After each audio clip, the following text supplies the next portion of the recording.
What's for this morning? Milk. I need it for my... You've got to be kidding me. Who put the milk back with just one sip left? You've got to be kidding me. Who does that?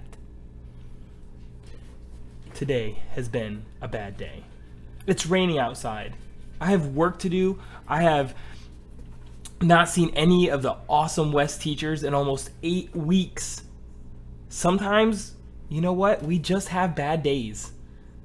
Have you had a bad day yet since we've been stuck at home? Guess what, though?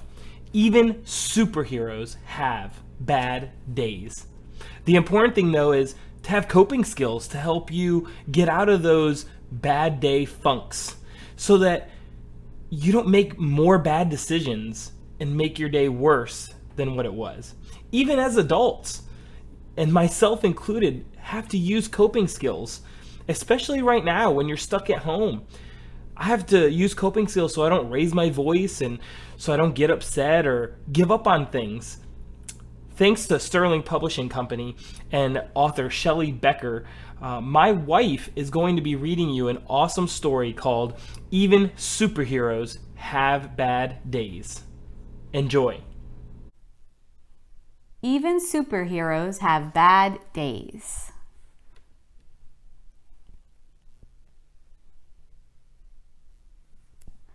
When superheroes don't get their way, when they're sad, when they're mad, when they have a bad day, they could use superpowers to kick, punch, and pound.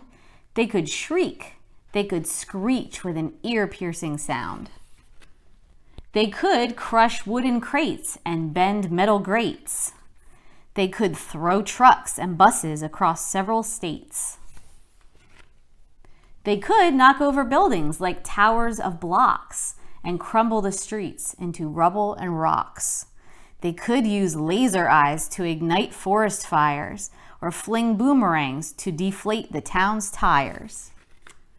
But upset superheroes have all sorts of emotions. Instead of destruction and loud, livid voices, they burn angry steam off with speed of light hiking or super extreme outer space mountain biking. They race to the rescue of people in need and delight in the joy of a super good deed. They hatch super plans to help banish world sadness, building fabulous theme parks for giggles and gladness. They chase wanted bad guys with supercharged zing, dragging hundreds to jail while police dance and sing. They track down and tame super menacing beasts and transform pity parties to victory feasts. But displeased superheroes who don't feel serene could have super temptation to cause a bad scene. They could blast icy blizzards on hot afternoons or walloping twisters and monster typhoons. They could spin super webs, super far, super sticky, and tangle up towns with their silk, super icky. They could rotate the planet and mess up world time, or sit back and relax while the world fills with crime. When superheroes don't get their way, when they're sad, when they're mad, when they've had a bad day, they could super rampage. They could, but they don't. Because real superheroes just wouldn't. They won't. Instead, they dig down to their super best part, the strong superpowers contained in their heart. And using their talents as true heroes should, they battle the urge to do harm, though they could. They acknowledge their sorrow, their anger, their pain, as they wait for their super emotions to wane. It's okay if they frown. It's okay if they sigh. It's even okay if they slump down and cry. But then they get up and get on with their day, saving the world in their most super way.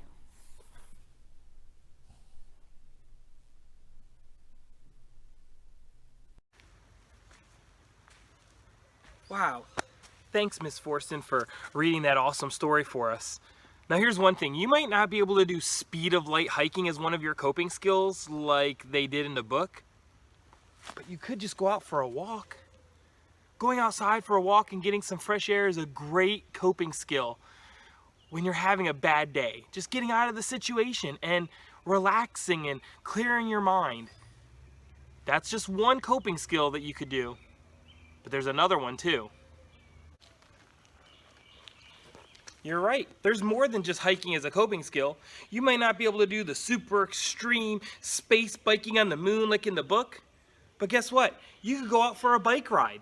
My family loves doing that when we're having bad days or when we're just getting frustrated and stuck in the house. Maybe that's something that you could do. Maybe you've already been doing that and you've maybe learned how to ride a bike without training wheels. That has been a huge topic over the last couple weeks. I've seen so many West students posting on social media and sending photos to teachers that they have learned how to ride their bike without training wheels. What a great coping skill, getting outside in the fresh air. So what I need you to do now is to think of all the coping skills we've talked about throughout the whole year, maybe some that were in the book, but you kind of have to switch them up a little bit like I did. And what you're going to do is you're going to draw a cape on a piece of paper like this, and you just have to list 3 coping skills that you can use when you're having a bad day. That's it. Be as creative as you want and send me that photo on Dojo Messenger. I thank you so much for participating, and I encourage you to check out the other specialist videos as well. They are putting in some great effort into taking the specials home to you. And they will have, you will make their days better by sending them photos and showing that you're completing their assignments as well. If nobody's told you today, I want you to know that I love you, the staff at West loves you, and we miss you so much. Mr. Forson, school counselor at West Seaford, signing out.